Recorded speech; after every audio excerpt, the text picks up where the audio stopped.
Jaska. And I would now like to introduce the first subject. And this is about experience from high-level events in 2025.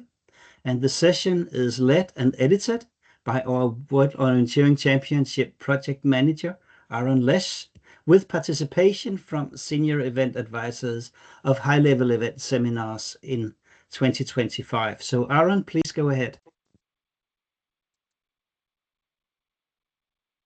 Joo, nyt tulee Kuopiosta. Okay, do you hear me? Yes, we do. And then I guess you also see my screen. So hello everyone. I'm participating from Miskolc, Hungary, and for a change we have foggy weather here. So for me it's great to be inside and do this presentation from my computer instead of being outside.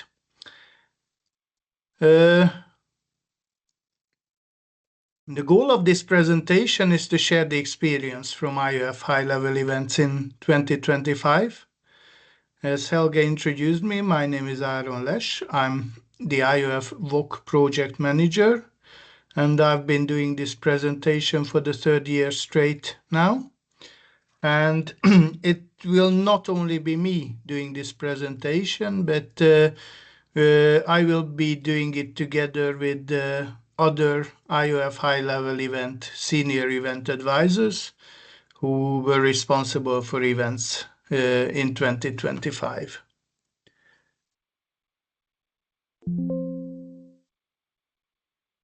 Yeah. Sorry, I have some technical issues.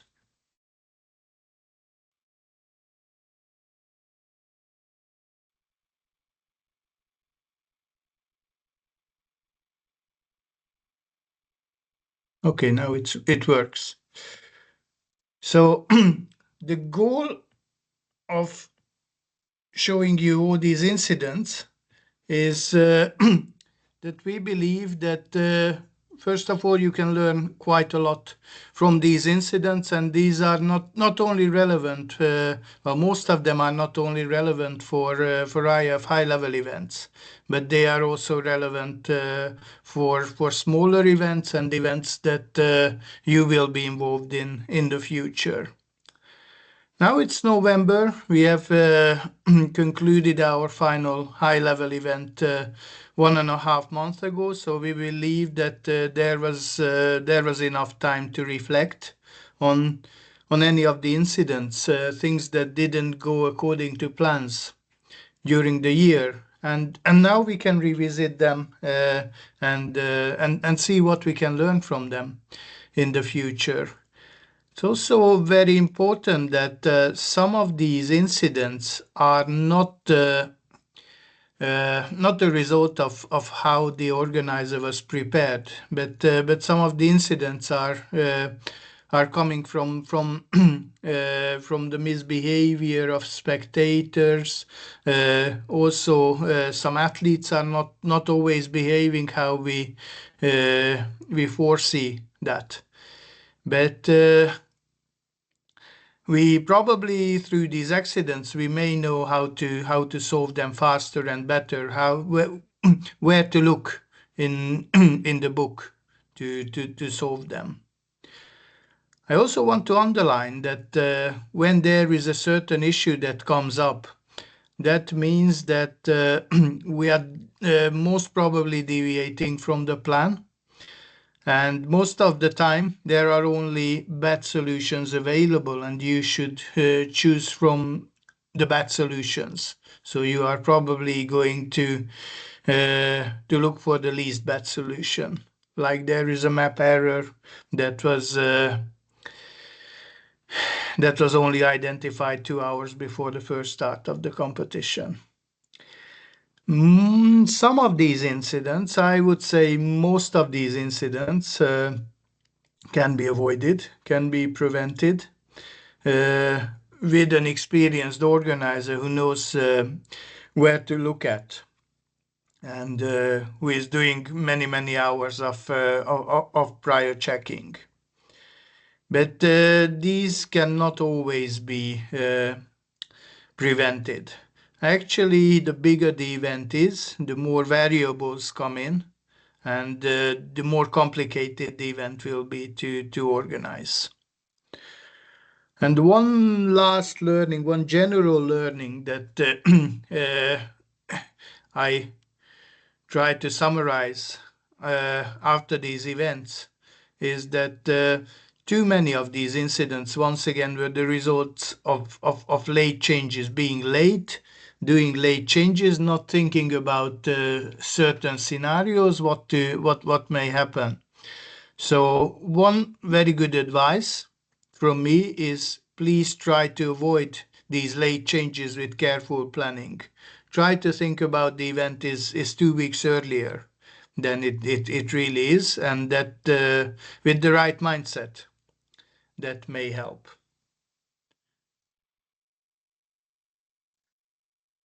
Once again, I have some issues.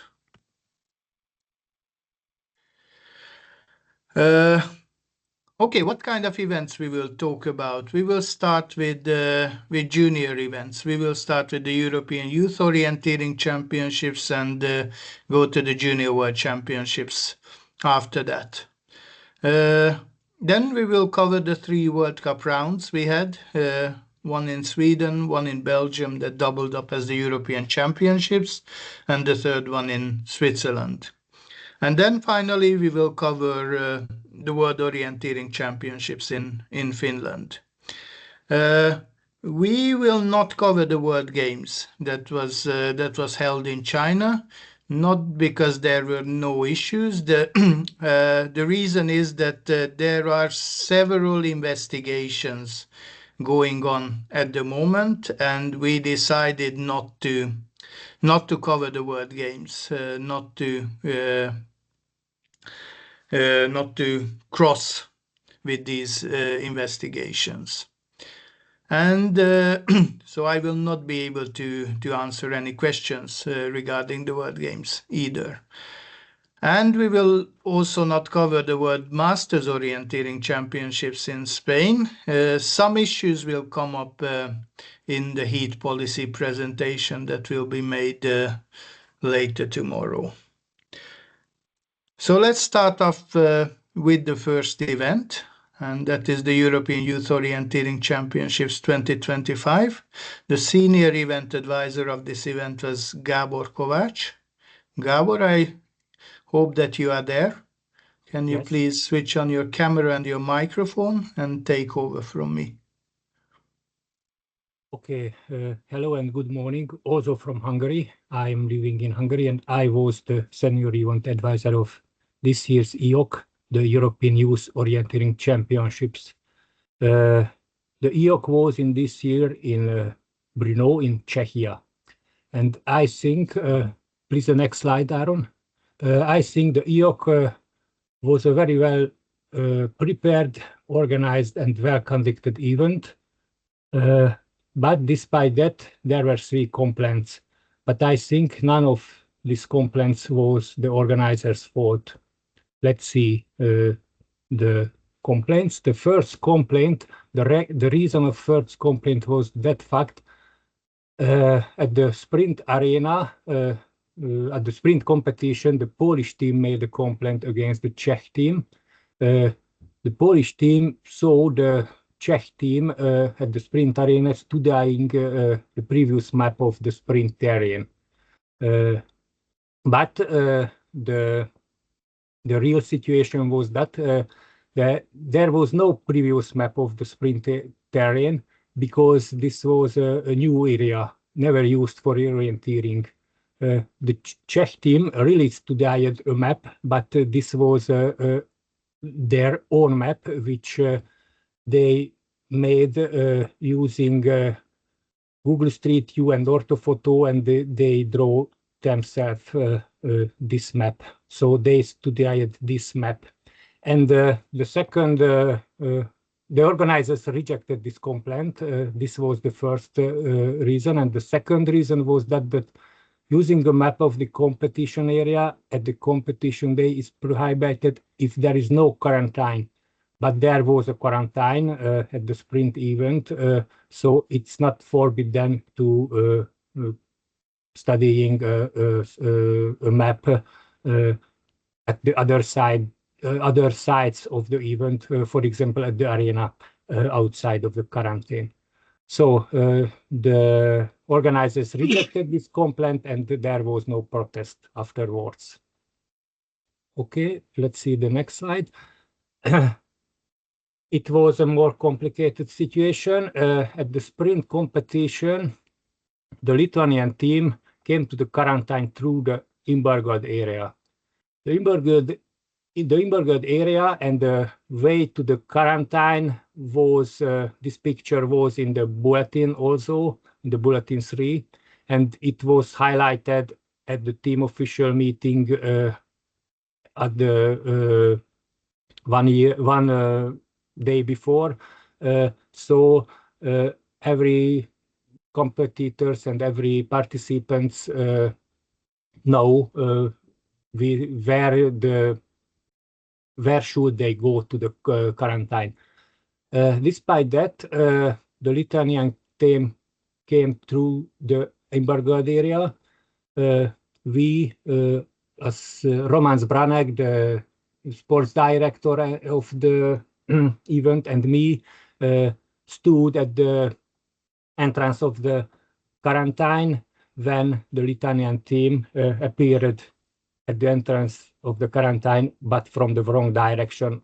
So this was a clear situation, and this situation did see also the other participants who came from the right direction. After that, the organizers decided that they did not allow to start the whole Lithuanian team at the sprint event. After that, the Lithuanian team made a complaint, asked to allow start at least part of the team, which came from the right direction. I forget to tell that only one half of the Lithuanian team came from the wrong direction with one car, and the second part of the Lithuanian team came from the right direction. But the part of the team broke of the embargo, so the organizers rejected these complaints because the one part of the team would share any competition-related information with the rest of the team.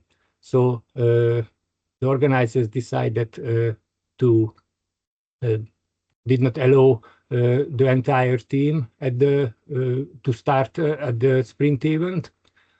After that, there was no protests, but, and please the next slide, Aaron.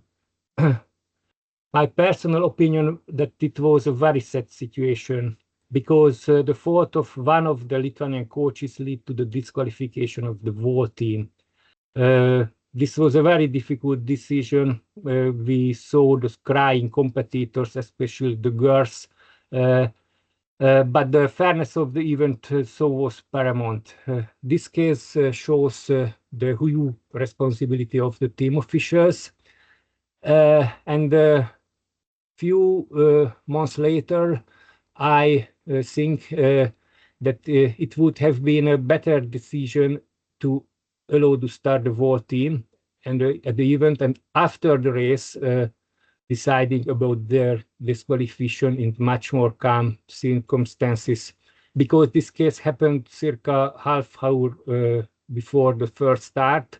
The organizers were there very busy, and they did not have enough time to consider their decision. So it was a fast decision. I think it was a good decision at that moment, but maybe would be a better decision after that.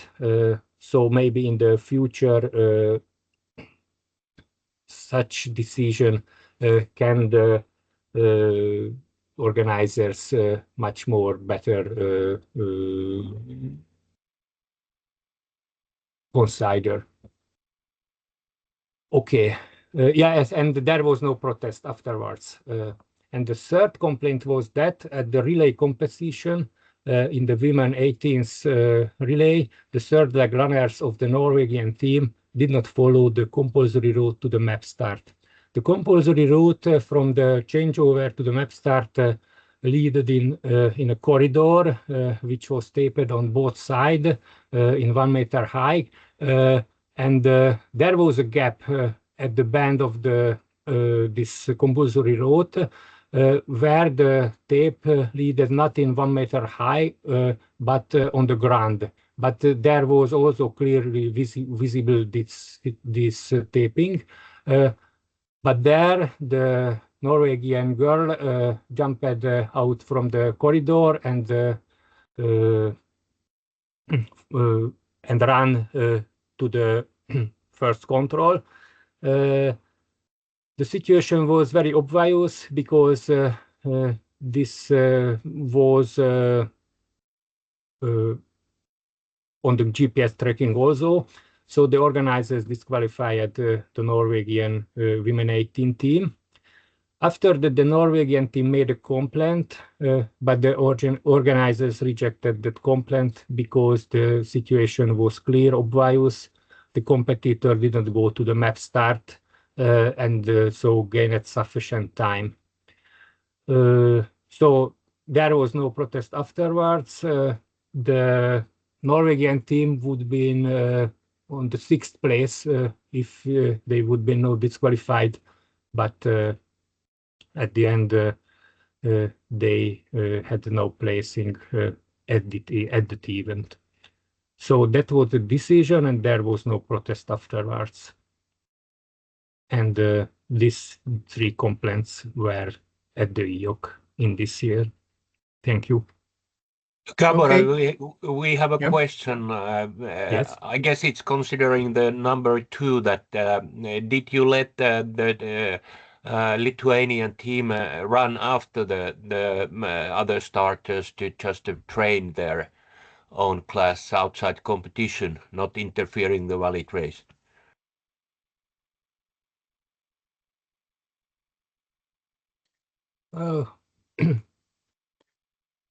So Maybe. Gabor, yeah. Yes. No. If you understood, that's okay. Okay, please help me, Aaron. I did not clearly understand. Yeah, so the question was when the competition was over, when everyone else finished their runs, did the organizers let the Lithuanian team run the course just for training reasons? No. Or, no. No.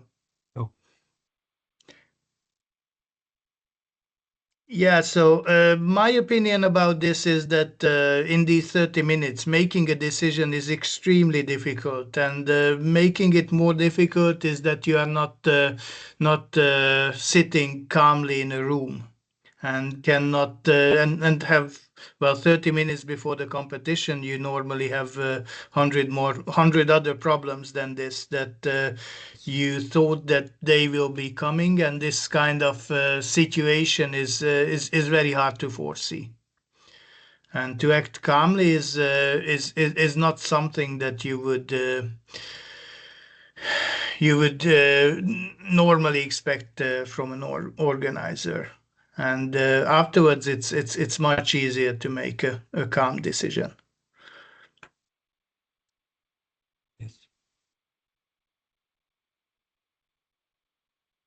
We have a question from Atte Lahtinen. Please turn on your camera and microphone.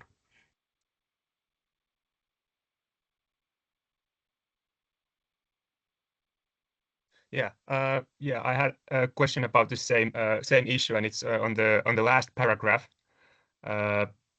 If you had made that decision that you speculate that would have been better, would you have admitted the part of the team that went through the to the competition area inside the quarantine? Because they would then be at the situation to give information to the other people if they were inside the quarantine. So I would like to see how that would Like, how would that practically be possible to let the whole team start? Yes, it's also a difficult question, because that was the reason that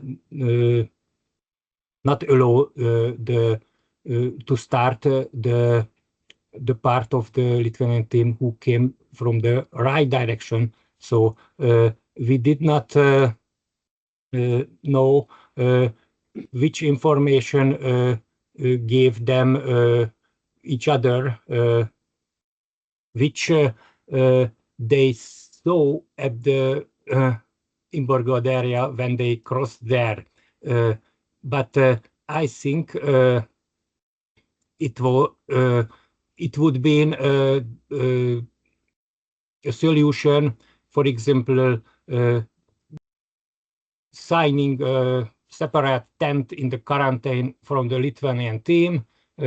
Please stand here and don't tell with the other, don't talk with the other teams, and if they are on separate place and the competitors going to the pre-starts when they start time approaching, it would be according my opinion a little bit better solution than the whole team disqualifying.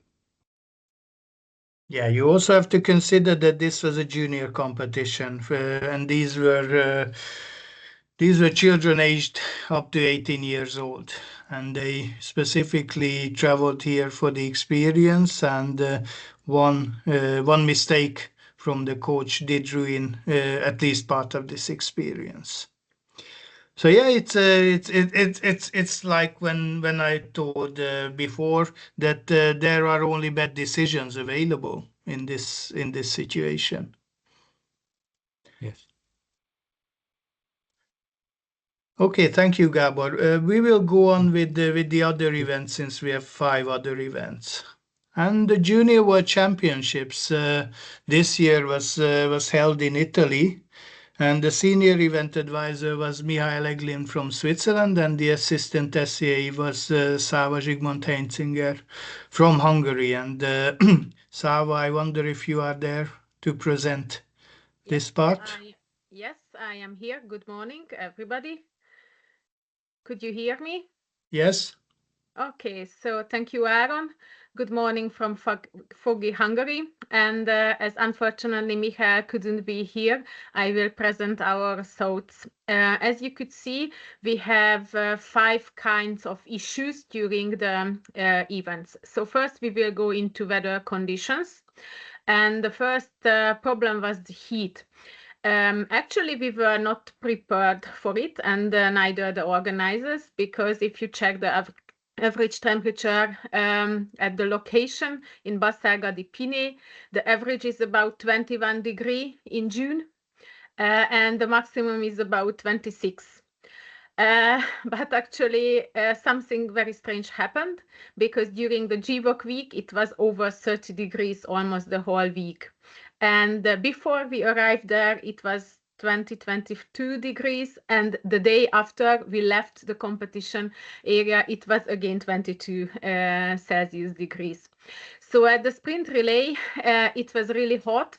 And several runners were really exhausted at the finish. You should know, if you are not familiar with the courses, that the finish was almost the highest place of the course, and there was quite a tough uphill to coming to the finish. So unfortunately some of them collapsed and needed to recover.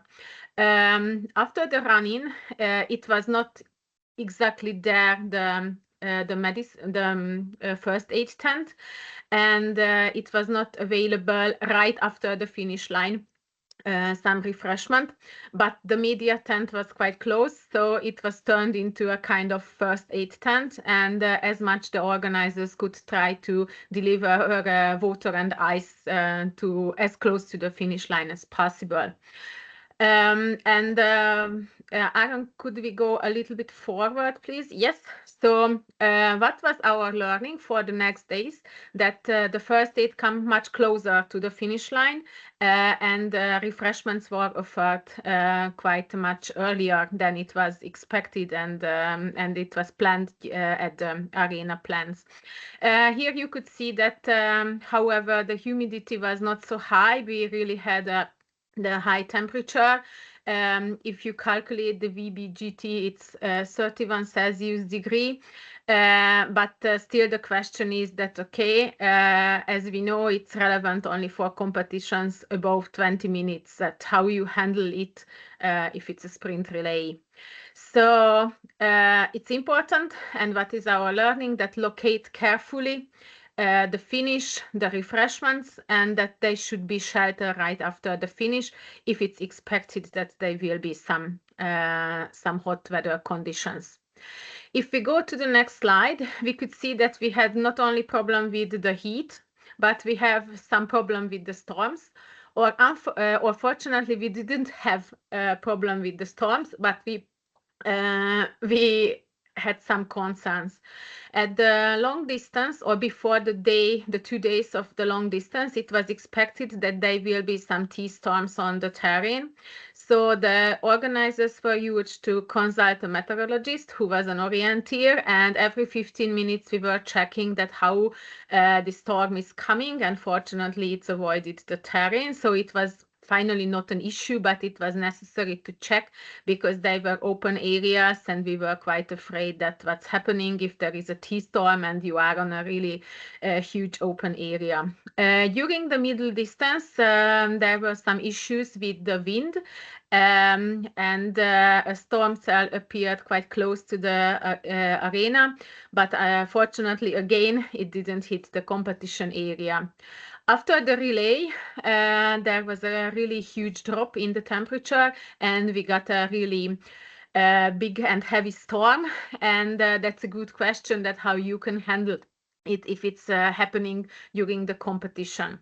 So as much as we could, and the organizers could, we tried to be ready for storms if there is a need for interrupt the race or provide extra shelters and so on. But what is the learning from it? And I suppose there is a learning, yes. As an event advisor, I suppose that important to remind the organizers to prepare the weather protocols, so they should have in mind that how to deal with certain situations, and it's really important that they have the resources to observe weather radar in critical situations. If we go forward, please, and then the next issue was a printing problem. The story is that they have a kind of pre-events, which were selection races for several nations. And for that event, the organizers used the same printing office, the same printer, and the same way of printing to prepare the maps.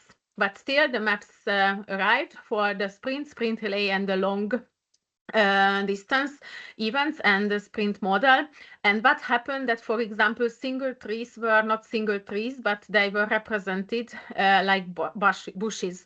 So the white small cycle inside the green cycle wasn't existing. Then, for example, on the long distance terrain, there were at least 3 different types of pits. I mean that 3 different sizes of the V's you could see on the map. And for example, on the sprint relay map, they were hedges, which actually looked not hedges, but they looked totally blue, like it would be waterfalls. So it was sure that reprinting is necessary. And what happened that several times it had to be done, as long as we could find out what will be the best solution. And the solution was that finally we were using Teslin and not the blueback as it was planned. And yeah, this is let's say, an issue which you can handle if you do not have the printing in the last moment, because the maps were printed on Tuesday. I mean, the first maps were printed on Tuesday, and we had the first competition on Saturday. And finally, with the after solving this kind of ripping problems, maps were reprinted on Thursday and Friday, so 2 days before the first competition. So just the learning is just to have enough time and print earlier, and if there are any issues, then you will be able to fix the problems, and you will be able to find the best solution. Okay, thank you. Then on the competition days, we faced another printing problem. We just asked, this was the individual sprint was the first, let's say, event where they got the loose control descriptions. And we asked the previous day with Micha that did you check that the control description on the map and the loose control description is the same? And they thought that, okay, we will check it. And about 25 minutes before the start, it appeared that there are some problems on the loose control description for the women. You could see on the left side that yes, it's still the paved area and the flower bed is still recognizable, but we suppose that it's better if we have at -2 minutes a short note, understandable for everybody, that please be prepared that there are some not so well visible signals or symbols in the control description. There was no complaint on it, and everybody accepted. So there was a really fast solution. Okay, if we go forward, then we have a complaint at the last starter of the middle distance. You should know that at the Junior World Championships, these starts are really, really long. The start was at the place where they were some extremely high number of mosquitoes, but still it's a valid point that start was ready always on time. They really did a good job. There was no complaint. It was a totally silent start, so everybody worked really well. That was the only point when somehow it happened that the last starter of the Spanish team tried to test his SIAC at -1 minute and didn't work properly. So therefore he turned back and wanted to go to that clear and check out station, but unfortunately they were already taken away. So it took a time to the start staff to get the clear and check units again, and then clear check again and start check the SIAC tests again, which resulted that this competitor is just arrived a few seconds before his start, and he was quite in a hurry to start his competition. And it's visible from the GPS and split times that he lost time in the beginnings of the race. And what was another unfortunate situation, that there was a running cameraman who was a really good friend of him. And however, the cameramans know exactly well that they are not allowed to interfere or communicate with the competitors. He told a few words to this competitor. And what the organizers did, of course, they apologized for the inconvenience, and it was accepted by the runner and by the team. So they just wanted to tell their opinion that for the further organizers of the events should be really take care that as long as the last competitor is not leaving the start, nothing should be taken away, to be sure that they have everything if they are turning back. So no protest was filed. Thank you. And then we have again a complaint. Yeah, what is the learning I already told. Thank you. Then we had the same event, another issue. It's a wrong control location. You can see the examples on the right side. A few of the competitors told that it was not on the knoll, which is in the center of the cycle, but it's a little bit more to the southeast. Several athletes reported it at control number 14, but the course setter was sure that it was on the correct location, and taking a bearing from the intersection east of the control was done. So what our learning was that we totally had trust in the or in the work of the course setter and the national controller. So probably it's a good idea that they are better internal controlling. For example, there is a second course setter or some other resources who is checking the controls, especially if some uncertainty is just appearing. And in this case, as I mentioned, only two persons, the national controller and the course setter, visited this control before the competition. There was no complaint on this situation. We just got some feedbacks that not everybody is happy with the location of this control. Okay, and then we had probably the most difficult issue in this competition. At the very last event of the week, it was the women's relay. So there was a passage in the arena. On the picture, you could see the control, which was both the spectator control and the last control. And the last leg runner of the Swedish team, who was quite in a huge lead, just passed this control. You can see on the photo. And if we go forward, Aaron, please, we can show all of the pictures. Then you can see on the second picture that's somebody, most probably from the team, but you cannot identify that who is it, running towards the competitor, showing her hand, but we cannot see that what's happening. And it's not a touch, or it's a touch. You cannot tell it from the video.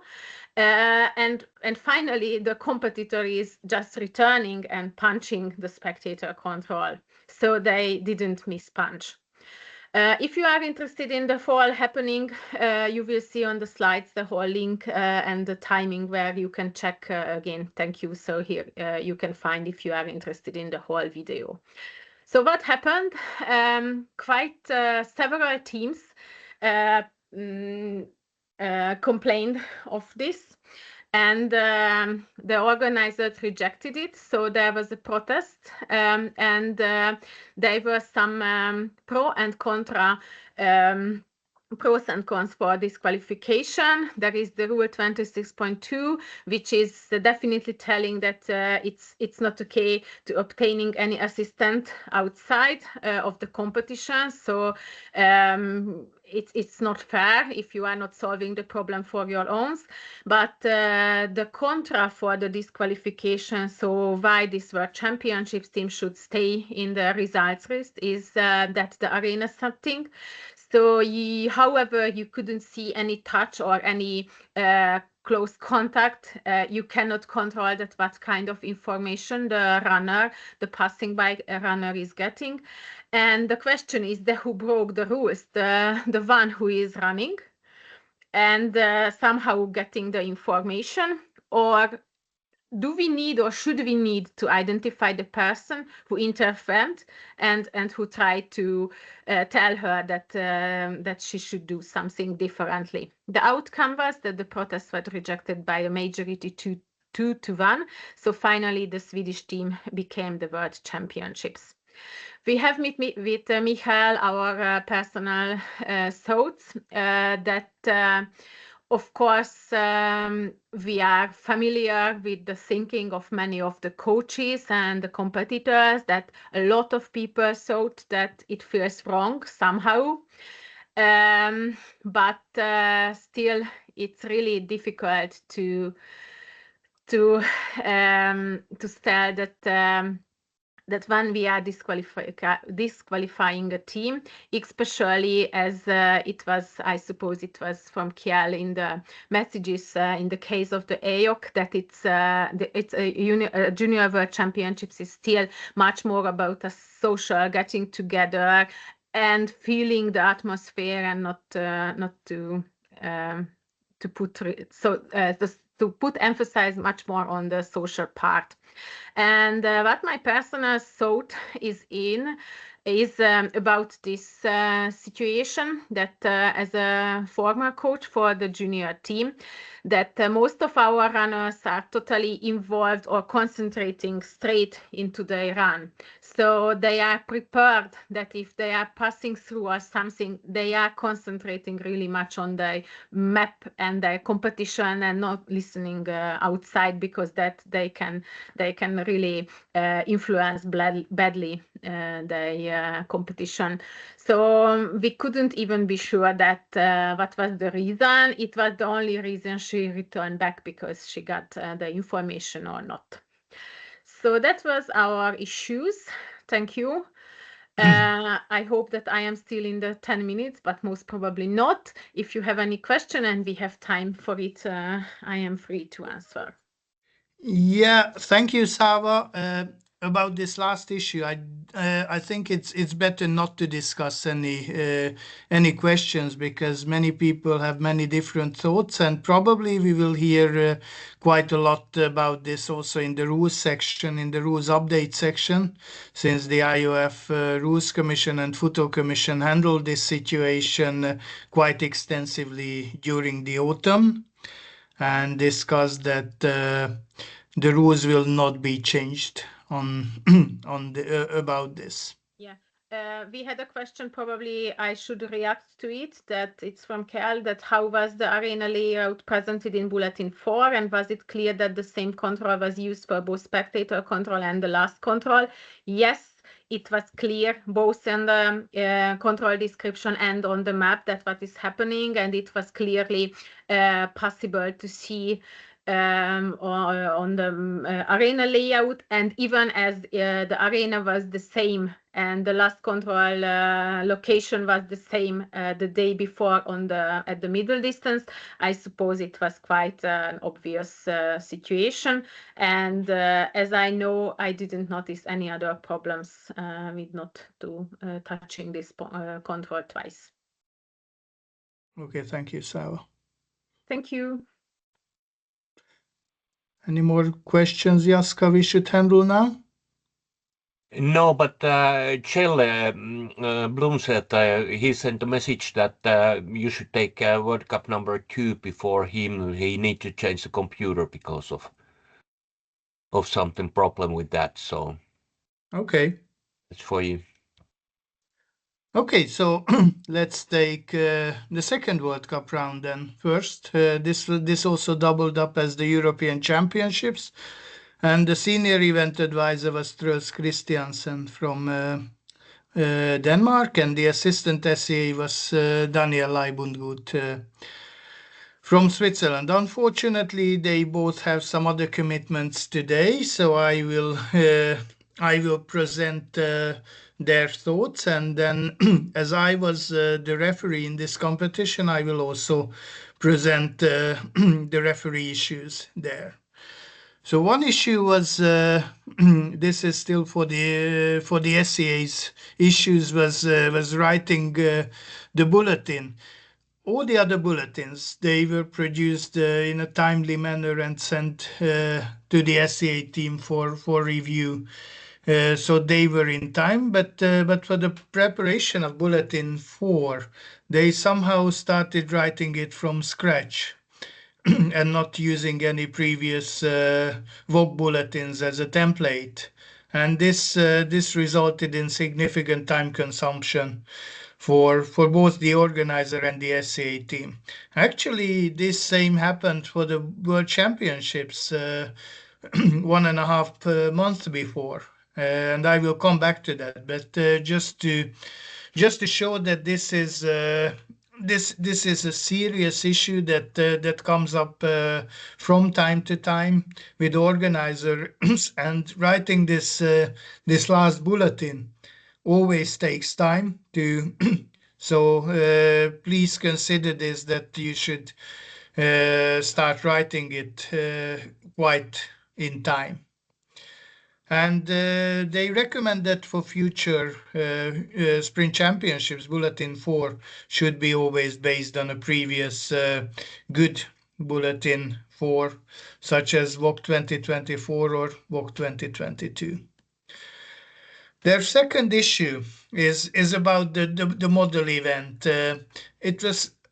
It looked as quite a surprise for the organizers that this model event is also something that they should take seriously, and planning was quite late, and there was no clear assignment of having a responsible person from the local organizing committee for the planning, map checking, preliminary consultation, and implementing.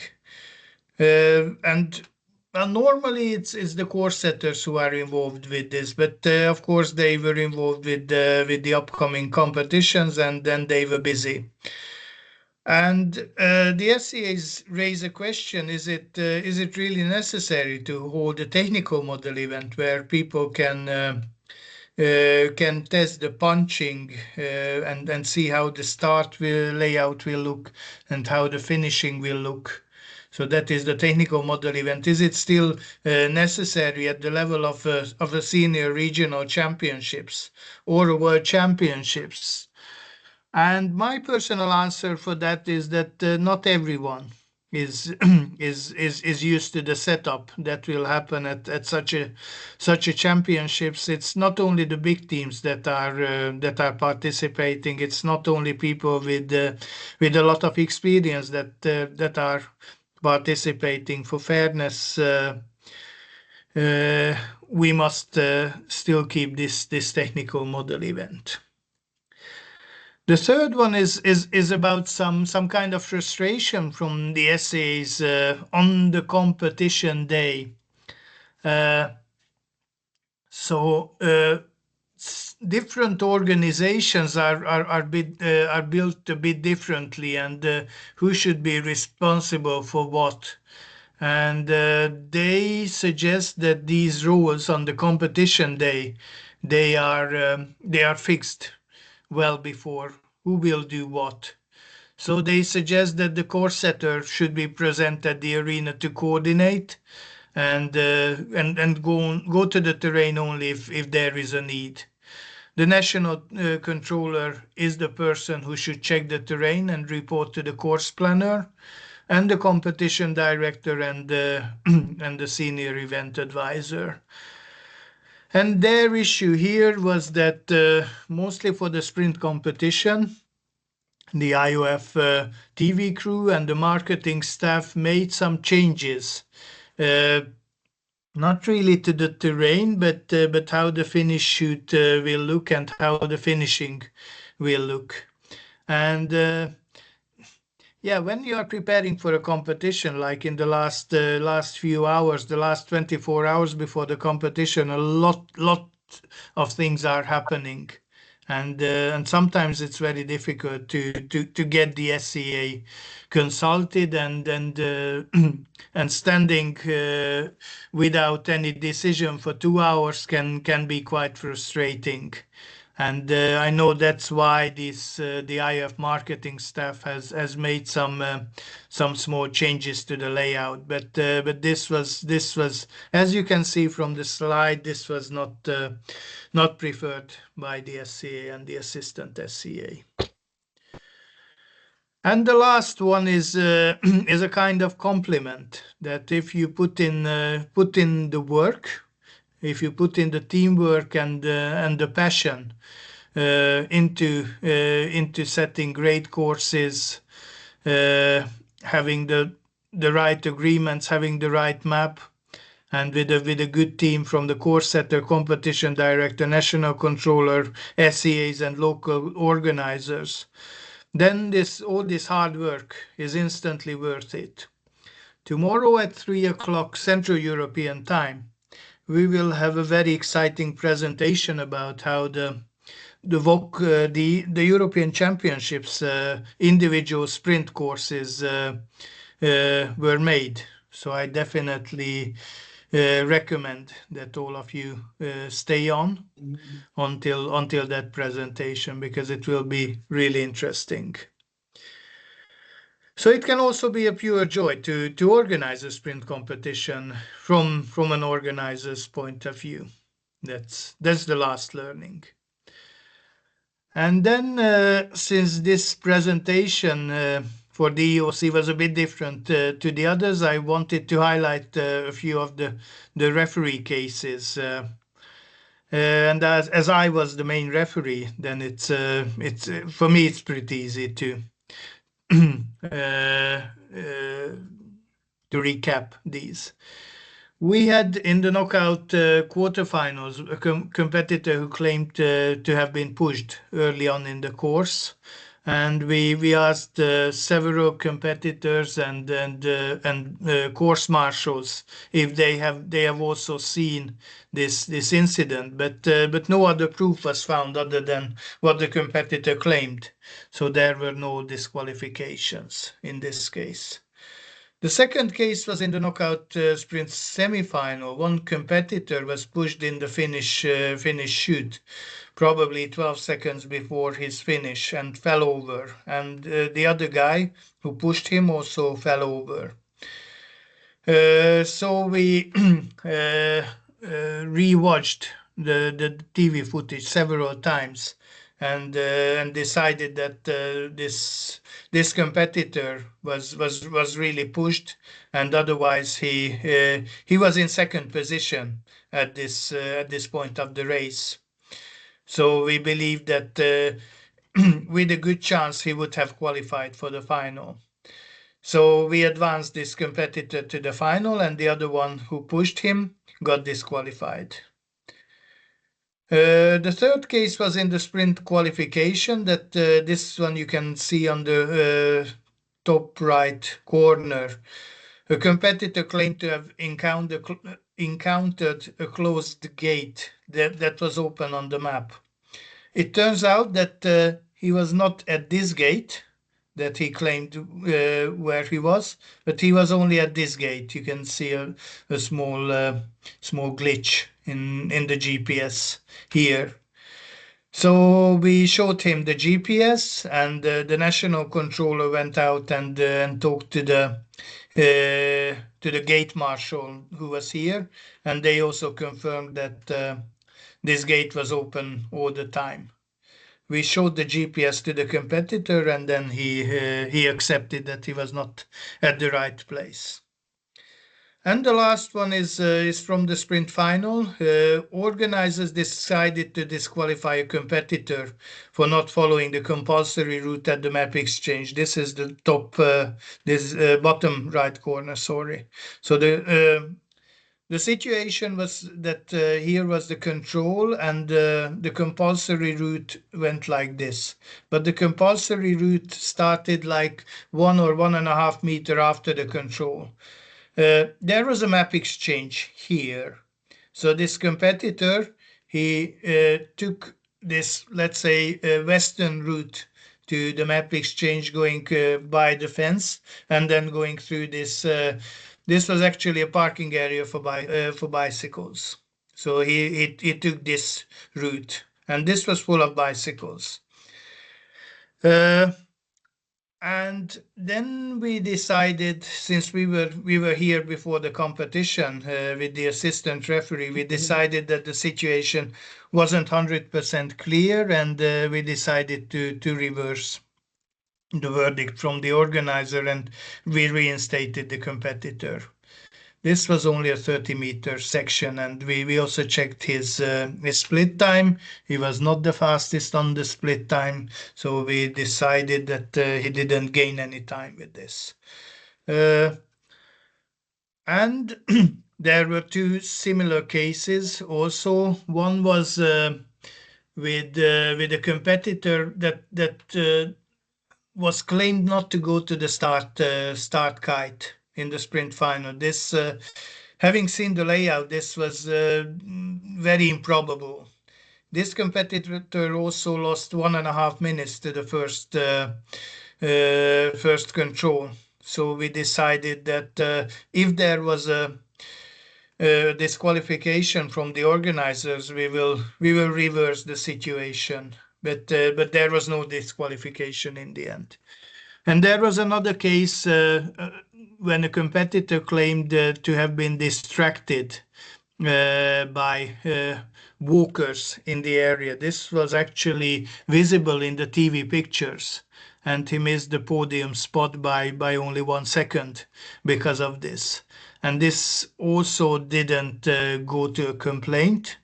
We believe that these situations unfortunately happen in areas which are not totally closed.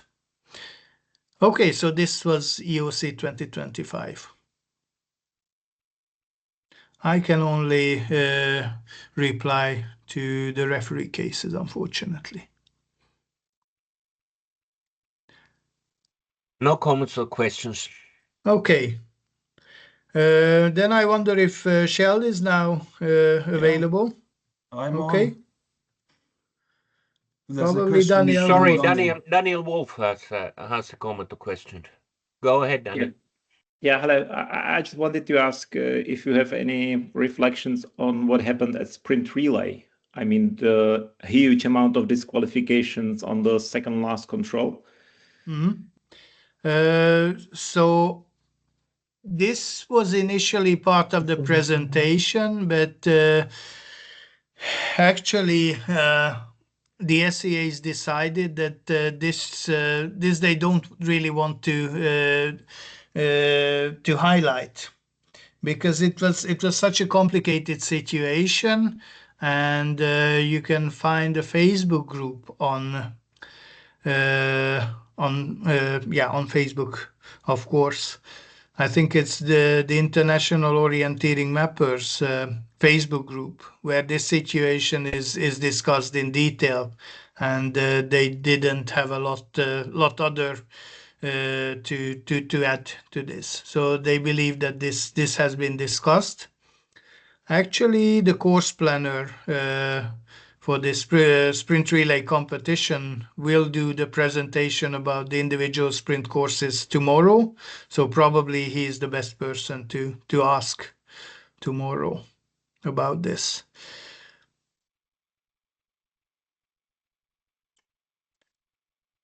Okay, let's continue with the World Cup in Idre.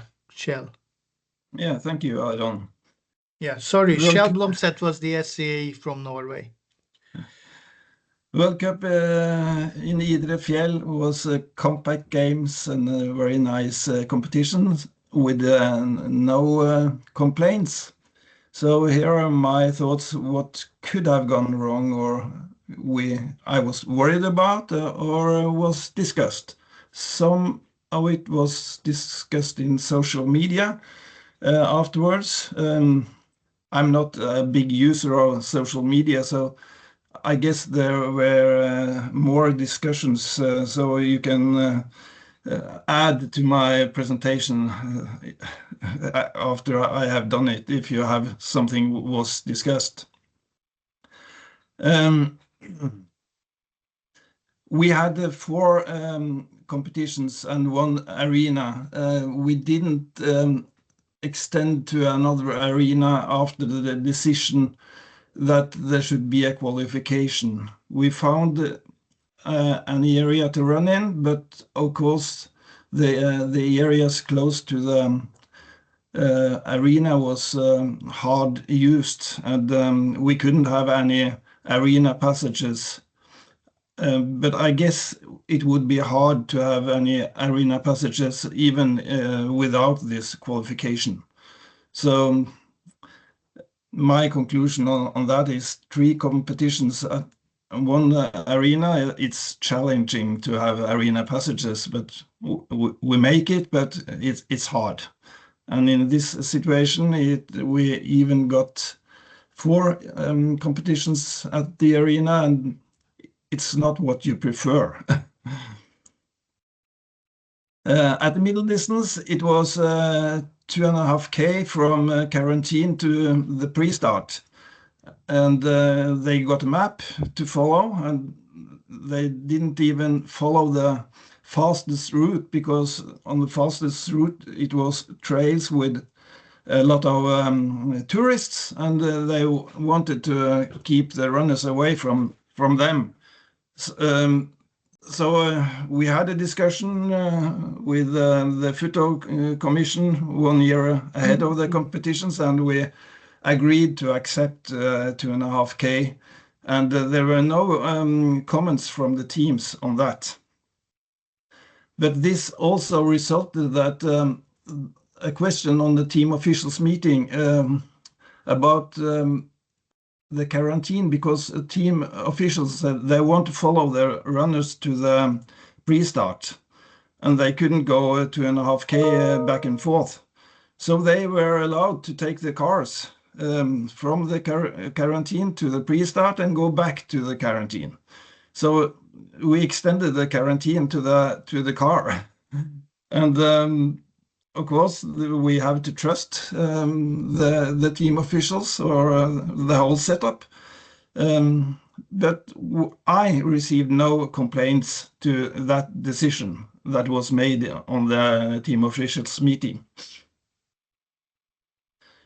The qualification run was, we had a start close to the place where many of the teams were staying, and we realized that some of the teams could be able to see the preparations of the making the start. So we told on the team officials meeting exactly where the start should be.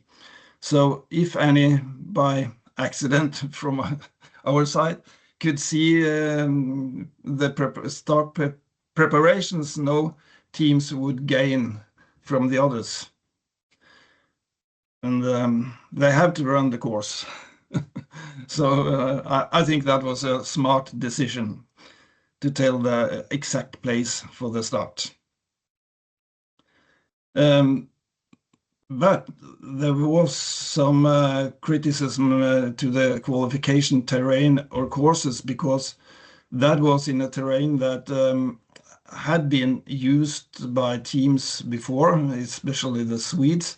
And they said that some of the course were pretty similar to what has been used for the Swedish team. So it wasn't good, but the most part of the qualification area wasn't mapped or wasn't used by any runners on beforehand. So it was not ideal, but I think it could be accepted. I was put on this task in February, I think, a small year, or no, 1 year and 3-4 months before the competitions. And the map was finished by August, September, before the half a year before the competitions. But this is up in the mountains, and very short time to do the map checking and course setting checking. So to me, it was 1 year too late for this preparations. We should have been there 1 year ahead and had a time to have a closer look at both the terrain and courses. This led to very short time for me to give confirmation to the courses. They had printed maps. It was 1 to 15,000 and rather detailed sections of this map. And I think it was very good quality, and I received no comments to map printing. Laser printed maps, not offset printed maps. And that is interesting. There was criticism to the control setting in the middle distance, because there were similar control features close. And especially, I think it was 140, which Aron is pointing to now, and 125. They are laying 49 meters apart according to OCAD, and they both are re-entrants. But to my opinion, this is according to the rules, because the rule says that the features should not be, or they should be distinctly different in the terrain. And those re-entrants are pointing in 180 degrees different directions. So they are not similar features out in the terrain. It's not as we want it to be, but as you can see from this map, we had almost only brown details for the controls. And there will be situations where maybe north of null will be like a re-entrant, and that is the example with 109 and 123 below. Here there's a re-entrant and north of null. They are 31 meters apart according to OCAD. I saw that before the map was sealed, and I strongly recommended them to change, but they didn't. So I went out in the terrain and had the controls slightly moved to underline that this 123 should be in a re-entrant and 109 should be at the feet of this null. And then in the terrain, I measured it to be 45 meters apart, so I was kind of relaxed. But this was a worse situation to me than the two re-entrants.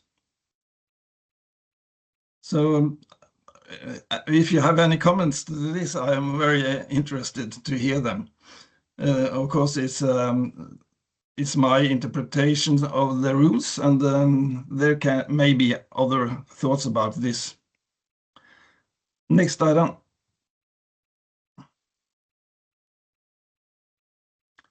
And this is my last and repeating comments when I am as SAA.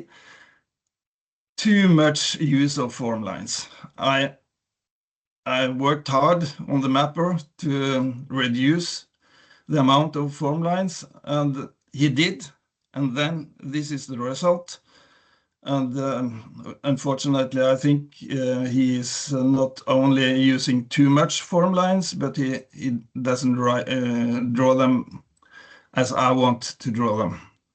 There are several misses and not according to the rules how to draw form lines.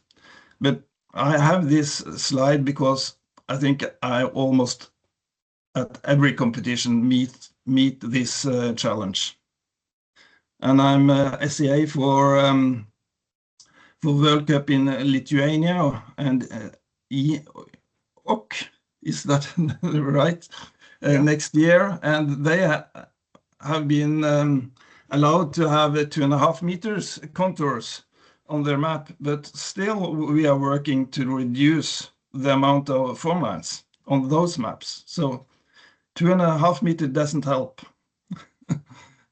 I don't like the situation. Yeah. Okay, thank you for your comments, Kjell, on the World Cup in Idre.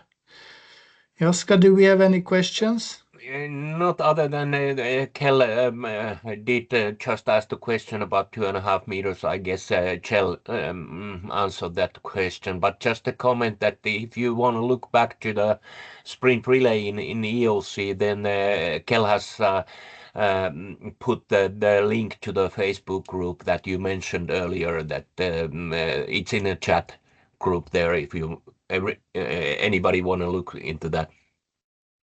Okay, thank you. And once again, thank you, Kjell, for your thoughts on the World Cup #1 in Idre. Now we will move through EYOC and move to Switzerland for the final World Cup of the year in Oster in the end of September, and the senior event advisor was Flemming Jørgensen from Denmark. I hope, Flemming, you are here with us. Yes, I am. Then I would like Do to you ask hear? you to take over. Thank you, Aaron. So the World Cup final was in general a very well-organized event. The runners and the teams, they were satisfied as far as I've heard. There were no big issues, but of course you can always discuss something. So that will be what I'm doing here. I will take up some, let's say, some smaller issues. The first thing I want to show and discuss is the knockout sprint quarterfinal, where the course setter made the course with a free-winged butterfly. So as you see on the left hand map, there's a common control with 3 wings right after the start. So the first control is this common control, and you see the 3 loops in different colors, A, B, and C.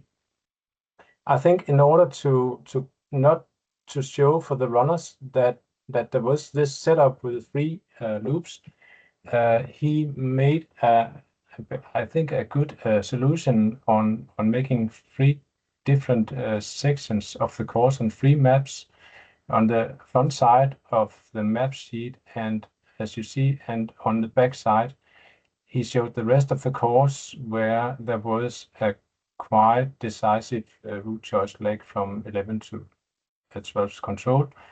And if you look at the map on the right hand upper corner, you see the 3 maps there and the 3 loops. It's not easy to see how it's built up, and that it is built up of 3 loops.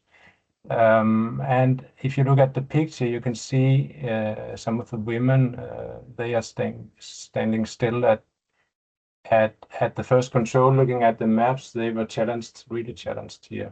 They didn't know what was going on.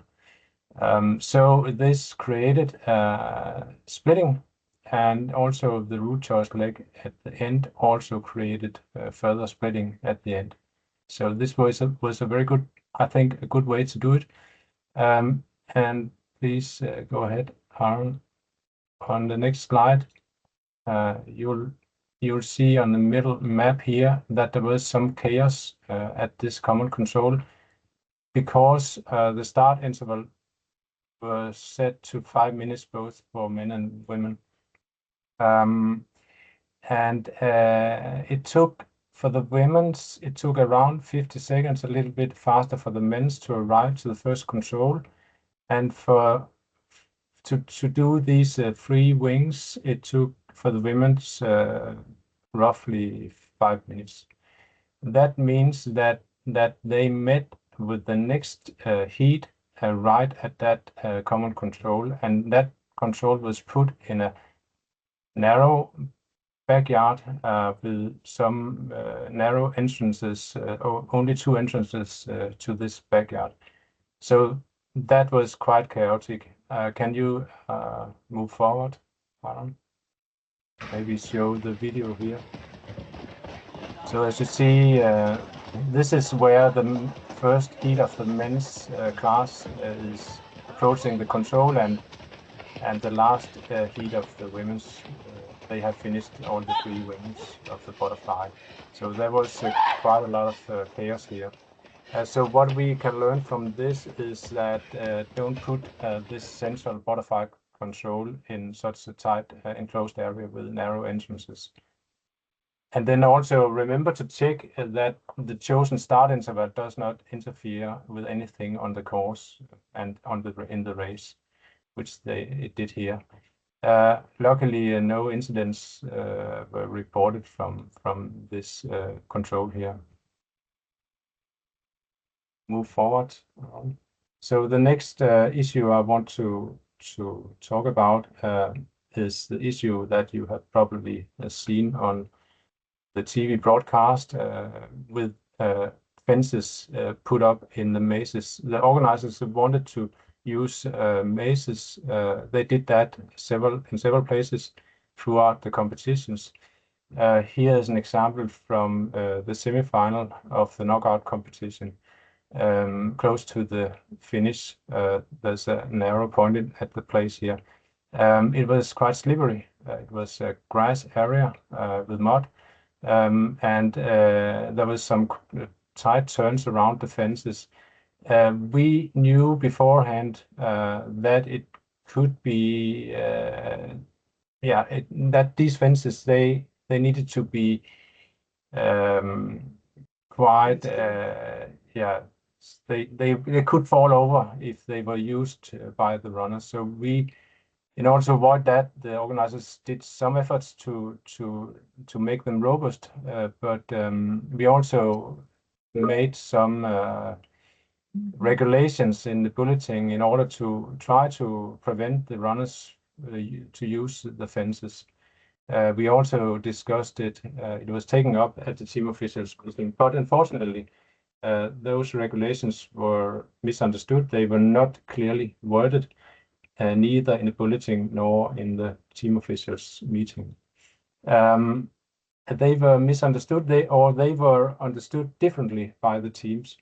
So, and this is shown here in one case from the semifinal. As I said, Grace Malloy in one of the heats were in front.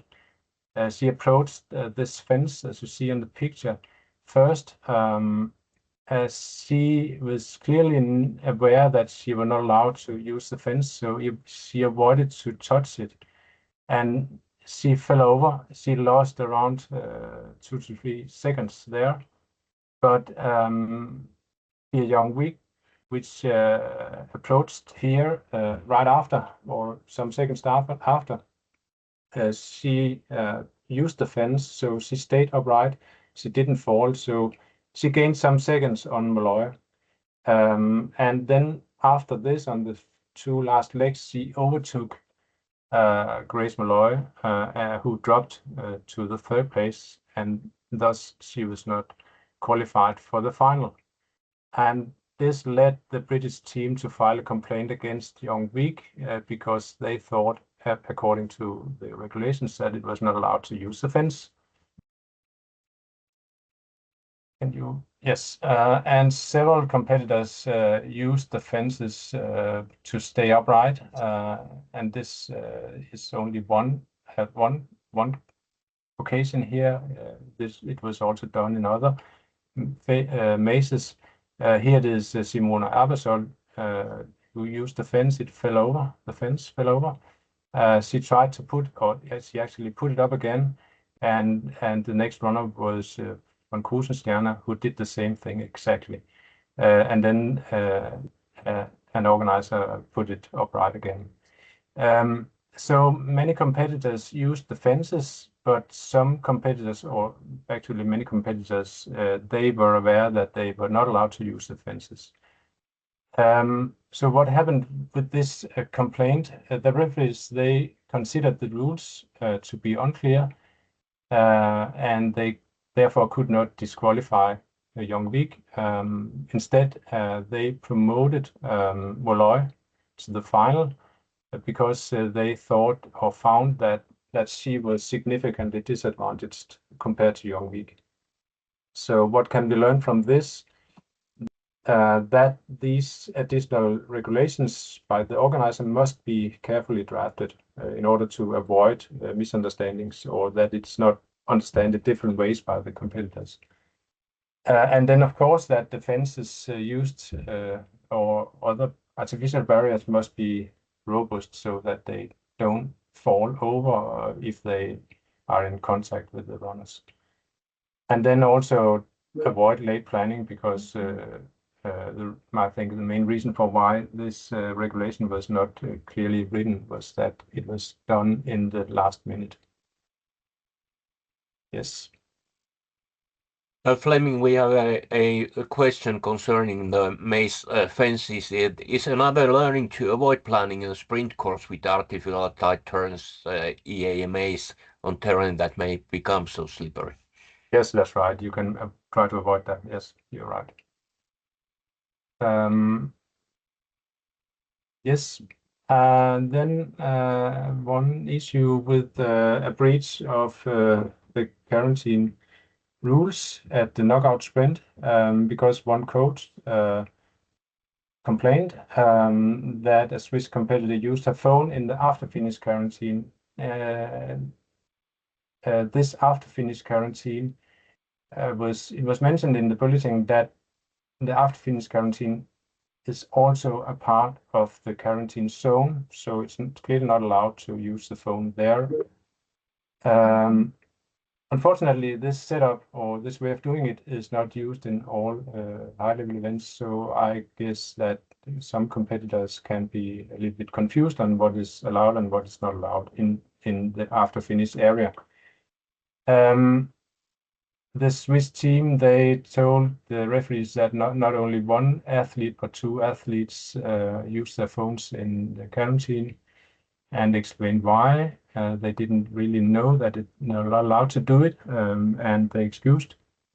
Neither of these two athletes advanced to the semi-final.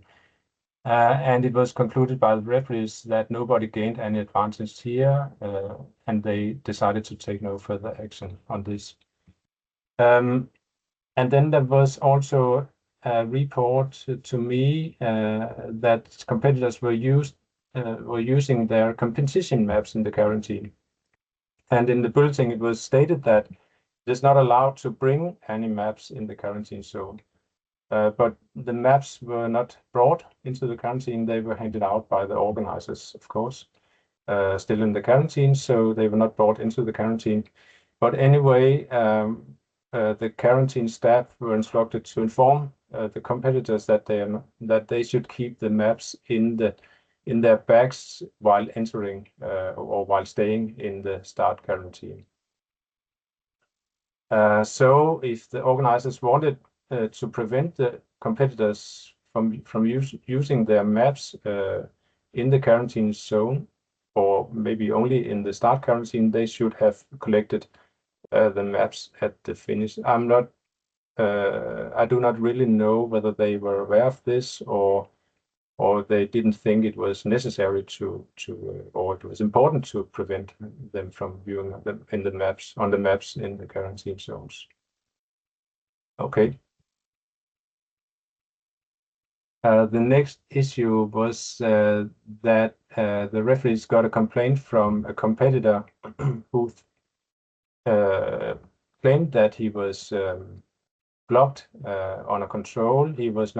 He could not get access to the control because of some children who was playing in front of the control. So he was losing some seconds there. He was only 1 second from qualifying for the KO sprint because he became on the 37th place. They are 1 second off. So he filed this complaint, and he didn't ask for a change of the results. He just asked for an extra place in the knockout sprint quarterfinals. The referees, they interviewed the marshal, who said that she didn't see any children or any runners to be obstructed on that particular control. So therefore, the complaint was rejected by the referees.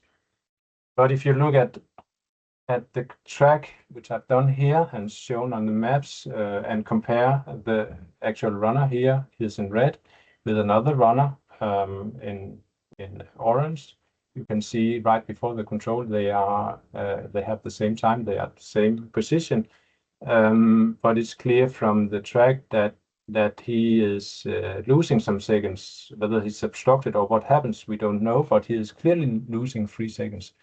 Right after the control, he is 3 seconds behind. So something happens there, but it's not clearly. We don't know exactly what happened. So of course it's difficult to trust the runner here. There's no further evidence, just that from that he loses 3 seconds. Okay, can you move on? The last issue I will touch upon is the decision from the organizers that they wanted to use mixed forking once again, which was used for the first time in Italy last year.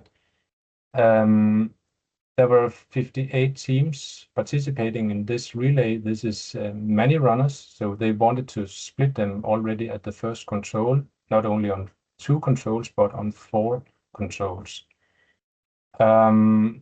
So there was 4 forkings, and it worked very well. Teams were split, and it also created more individual navigation here in this area through the forkings. I asked the organizers to be very careful to make those 3 forking or 4 forking variants equal in time. They should not have more than 2 seconds or so in difference. But I've done some analysis of that afterwards, and I find that there is about 8 seconds in difference in between the forkings. You can see on the picture, runners, they arrive from different directions in packs, more or less, from the different forkings. It's seen that the first runner on the C forking arrives first, or the fastest runner arrives first, compared to the other forkings. The fastest runner on the B forking arrives with a 4 seconds off, and then the third fastest forking is the D, where the fastest runner is 6 seconds behind, and then the slowest forking is A, that is 8 seconds slower than C. So of course, this is not entirely fair, but is it that unfair that it should not be used in future events? This is the case here. Is it too unfair? It has some advantages, clearly. I see that, but the question is whether it is too unfair.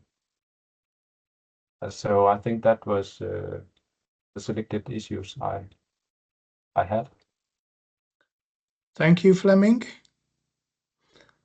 Any questions, Jaska, that we have? No, not anymore. Oh, Kel, go ahead. Yes, thank you. I'm not sure I understand the last issue with mixed forking. Aren't the 4 forkings used by all the teams at some time during the event or during the race? Yes, but it's a mixed competition with men and women. So you can claim that you want your team to have the longest forkings for the men. So the men should, if the men's run the longest forkings in the team, they will do it a little bit faster. But here, with only a difference of 8 seconds, that will not be much, maybe only 1 second or so difference.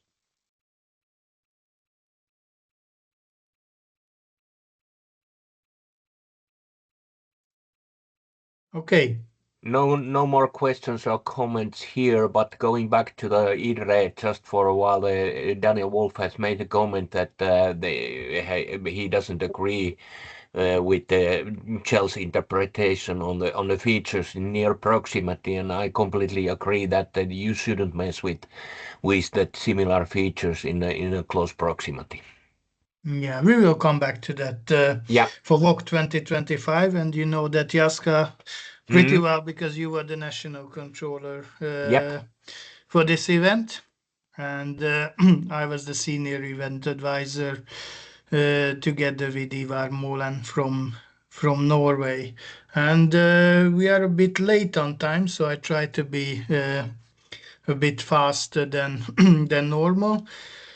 For the beginning, I would like to state that this was a really good event in general, and there were no complaints and no protests. And what is most memorable for me is that is really the crowds that turned out in Kuopio for this championships. For the relay competition, we had 10,000 spectators in the arena, and this is a number that we will not see in the near future. But of course, there are always some issues. I would say that most of these issues were not visible for the spectators, and only some of these issues were visible for the participants also. There were some missing roles in the organization. Most importantly, a technical director was missing in the last half year. We really saw that it was missing. It was mostly the assistant national controller Simo Martoma who tried to push the course planners to really challenge them about having good courses, and this was of course helpful, but but still a technical director would have been needed for different functions also. Also was missing a logistics coordinator. Actually, this was not visible for me even as an SCA, but for the event director, this created some extra work. The TV coordinator joined quite late, and the transportation manager also joined quite late, and this meant a lot of additional work for the event director and the secretary general. At one point during the week, we were really afraid that they had too much stress, and we needed them to keep push through the week, and we needed them to be able to contribute throughout. Also, too late internal preparation of Bulletin 4 was an issue, like at EYOC 2025, like at JWOC 2024. If you still remember my presentation from last year, and the exact same issue was was happening as at EYOC 2025. We had a good previous Bulletin 4. Actually, it was from the same organizer from the World Cup the year before, and for some reason they started to write this JWOC Bulletin 4 from scratch, and there was a lot of challenges and a lot of potential issues about this. In the end, it was not visible to the outside that this was a problem, because I think Bulletin 4 was certainly good enough in the end, but in the last days this was quite problematic. Then we had some potential fairness issues in training. Two competitors were seen going into the embargoed area 2 years before the JWOC, and they were banned from the competition in that terrain that turned out to be the relay terrain. Another issue was that the organizers permitted the Swedish team to use the test races terrain 2 weeks before the official test races were done, and some other competitors thought that they had an unfair advantage, knowing the kind of terrain that was awaiting. I didn't agree to this, and I don't agree to this, knowing the terrains now also. And the third issue was that in this Swedish test race, one competitor, actually a former JWOC medalist, went into an embargoed area that was embargoed at the edge of the map, and that was also that also meant that he did go into the embargoed area, not only an out of bounds area, but there was no strict line of this embargoed area, so he didn't. We believe that while running a competition, he was not aware of making this mistake and going into this out of bounds area and embargoed area. He was there for 3 minutes, clearly making a mistake there, and some people were concerned about this happening, that he really went into the embargoed area. But we actually knew that no competition will go close to that area. No competition will go closer than 1.5 kilometers to that area, and we just went open with this information and we let it go. Also, the Swedish team was really forthcoming in reporting this incident and didn't want to hide it. Then there was an inadequate printing quality of the 1 to 15,000 model event maps. This was recognized really late, like one day before the model event was going to take place. And fortunately, we had some training maps of that same area printed in 1 to 15,000 in good quality, and we used those model event maps. And then we had some issues around the JWOC party. It was not easy to organize it. There was some bus transport from Kuopio to Tahko and back for the competitors free of charge. And this was also handled by the event director. But the bigger issue was that this JWOC party should have ended at 2 o'clock. But 75 minutes before, there was a competitor misbehavior. So what we know is that one of the competitors did punch one of the security guards, and the security guards decided to empty the place. So the party ended 75 minutes before, and and the competitors were then forced to wait for the buses that were scheduled to leave at 2 o'clock. But once again, this is some kind of issue that that confirms that the organizer is not always responsible for all the issues that are happening. Then we had some issues with the start lists. For the middle qualification, we tried to make the start lists in a tested way, like 20 times. There was no result. The program couldn't handle it. The program is fixed since then, but since we had to make the start list within 4 hours, this was something that we couldn't really identify. In the end, I phoned one of my previous contacts from a previous event, and with his program and with the database provided by the JWOC 25 organizers, the start list was created for one of the classes, and for the other class, our program could create the start list. For the middle final, we made a human mistake in making the start list, but luckily one of the coaches, actually 2 of the coaches, signaled this, and we could fix this. For the long distance, we did think forward, and before the deadline, 1 hour before the deadline, we saw that all the entries have been done in IOF Eventor, and we simply made the start list just to test it once again if it works or not.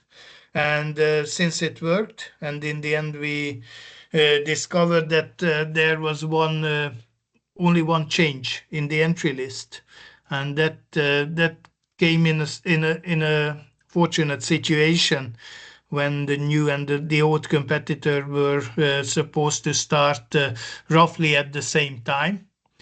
Then we just replaced this competitor with the old competitor, and we managed to publish the start list just 7 minutes after the entry deadline. And for the relay, we had several teams missing from the start list, and it's still not clear why it happened. It's of course the easiest start list to create. You know the start times. It's just a list of the competitors with the right start number. Kiina Torvelalla oikein mennyt putkeen. Mikä se pyörii? Se taisi olla siinä. We had some cyber attacks against the website on day 0 and day 1 of the event. And this was mostly unfortunate because the email addresses of the organizers didn't work properly. We didn't know what kind of information was sent to these email addresses and whether we answered all of them. We had IF Inventor not available for several hours. Actually, this happened at an okay time when we should have published the middle final start lists, but then we just emailed them to all the teams so that they know when they start. And then there was some potential, let's say, political activity that was identified. This was not the first time. This was also identified for the World Cup in 2024 and for JWOC 2024. Something similar was identified, that a certain political group from a certain country outside of Finland was present in Kuopio, and our partners within Finnish internal security warned us about this. So the organizers were aware of something like this can happen, that something runs into like the men's mess start for the relay with a big banner supporting a certain political issue. But in the end, this didn't materialize. But this was an additional threat that the organizers had to deal with at a certain point. And then I just have 2 more slides, and this is about some issues. I will not go through all of them, but since we discuss this issue about control proximity in the long distance competitions, we also had 2 controls that were only 49 meters away on similar features. One was a certain one was between a knoll and a stone, 111, and 116 was a knoll. They looked distinctly different on the terrain.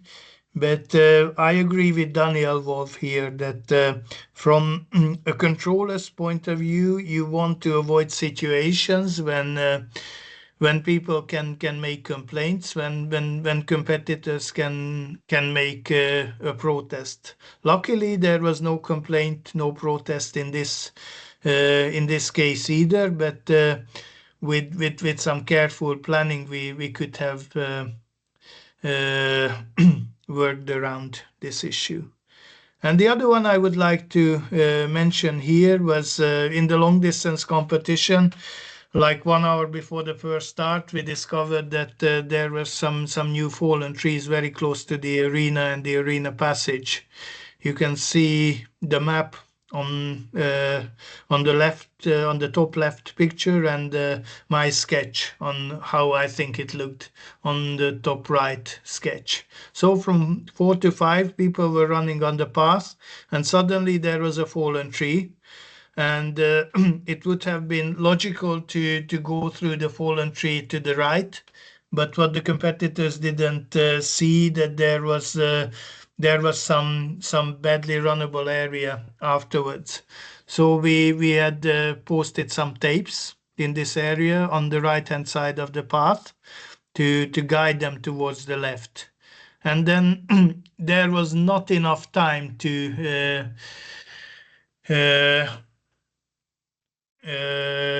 relay this information into the start area. So we just decided to make it as clear as possible in the terrain. Of course, it would have arrived for the late starters, but it would not have arrived for the early starters, and we need to provide the same information for the early and for the late starters. And my last slide is about the relay issues. I guess you saw the relay terrain, and from a competitor's perspective, there are some more interesting terrains in Scandinavia, for sure. But we decided that our priority was to make this competition also interesting for other stakeholders like the spectators, and since we had good technical quality competitions for the individual competitions, then we decided that this terrain will be good enough. And there were, if you saw this competition, there were several mistakes made in a terrain that looked a bit easier technically than some other terrains, and I think in the end it was walk worthy, this terrain. But we also had these inside issues. Was this terrain really good enough for a walk relay? And what made it really good was the commitment from the course planner, who put in a lot of work to still make fair courses.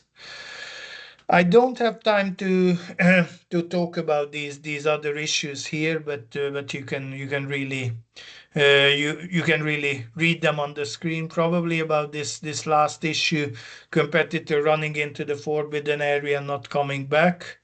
She was not disqualified in the end. It was too late to disqualify. We already declared the results of the women's relay official, and we couldn't change these results afterwards as an organization. Okay, these were my slides. We were once again a bit late. I'm sorry for that. Just a couple of comments here about this, and there is also was a stealing of alcohol bottles involving in the walk party. So the learning is that we need to deal with the walk punket like the one with the JWOC. So we need to consider them as not adults. So, and the relay, the start list, it was only one page in the list that were checked. So the missing teams were in page 2 there. And then the cyber attack question from Kel was that it was against the WOC itself because they changed the server, but they ended up to be the 2 first competition days. So. About the last slide, the picture on the left, that how did the competitor come back? They ran down the road on the wrong side of the tape.